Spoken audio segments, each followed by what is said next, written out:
Hello all dear student, welcome back to my channel fun learning with Vanashree. तर आजच्या या व्हिडिओमध्ये आपण 6th क्लासचं जे सायन्स आहे, जनरल सायन्स, त्यातलं फर्स्ट चॅप्टर आहे कॅरेक्टरिस्टिक्स ऑफ लिव्हिंग ऑर्गॅनिझम्स. त्याचे आपण टेक्स्टबुक एक्सरसाइज बघणार आहोत. फर्स्ट बघा, क्वेश्चन आहे suggest the appropriate word for the blanks. म्हणजे तुम्हाला फिल इन द ब्लँक्स इथे करायचे आहेत.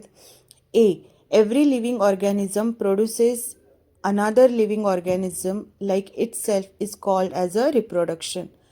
B, growth and reproduction are the main characteristics of living organisms. The growth and development of living organisms due to food is called the nutrition of living organisms. Next आहे, the body of living organism is made up of cells.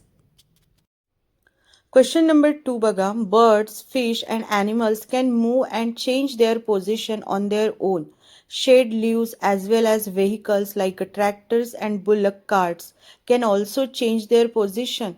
What are the important difference between these two types of movements? So याचा answer आहे मुलांनो, difference between movements. Answer बघा, living organisms, birds, fish, animals move voluntarily on their own to seek food, shelter, or respond to external stimuli.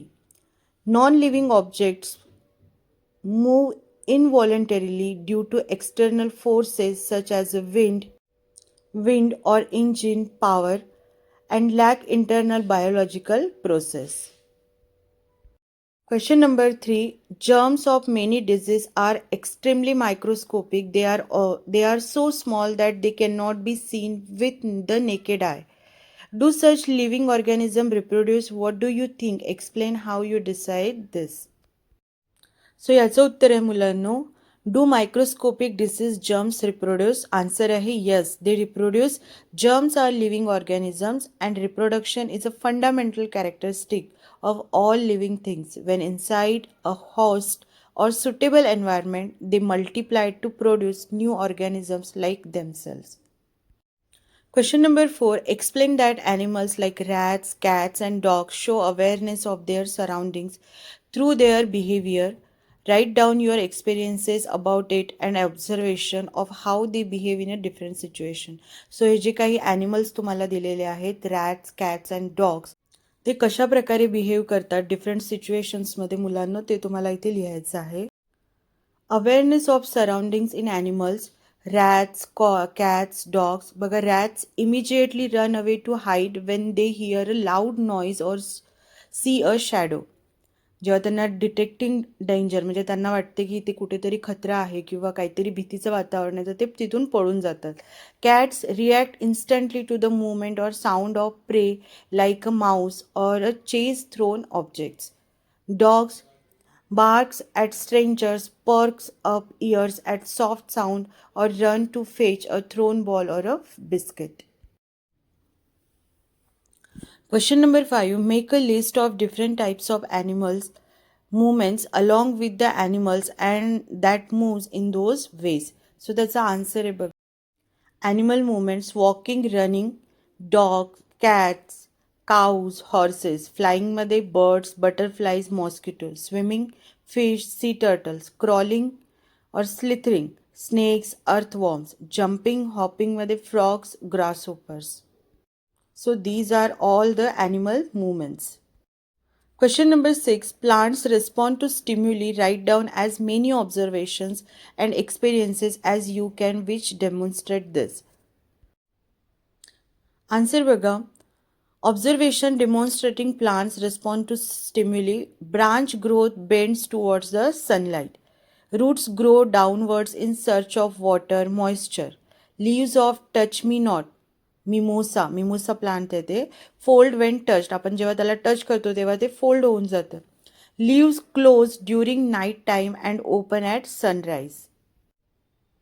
Question number 7. Turtles stay in water for a long time. Why do they come to the surface repeatedly and poke their heads out of the water? Fish, however, do not try this. Why? So मुलांना इथे काय विचारलेलं आहे, turtles जे आहे ते खूप काळासाठी कुठे राहत असतात, पाण्यामध्ये राहतात, पण ते जेव्हा सरफेसवर येतात आणि ते रिपीटेडली सरफेसवर येत असतात आणि ते पाण्यामध्ये राहतात तेव्हा त्यांचं डोकं जे आहे ते बाहेर असतं.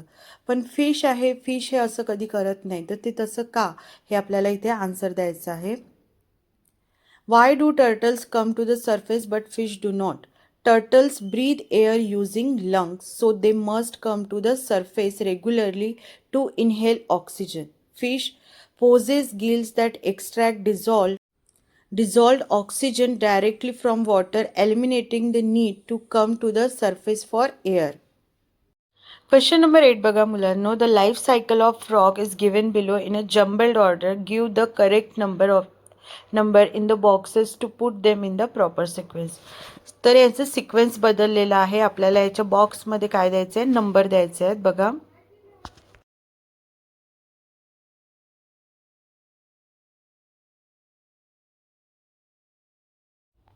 Question number 9. Classify the following into living and non-living groups based on their characteristics. So characteristics वरती लिव्हिंग थिंग्स आणि नॉन लिव्हिंग थिंग्सला काय करायचं आहे, दोन ग्रुपमध्ये मुलांना डिवाइड करायचं आहे. ज्या तुम्हाला इथे दिलेल्या आहेत बघा ब्रॅकेट्समध्ये की कोणाकोणाला डिवाइड करायचं आहे.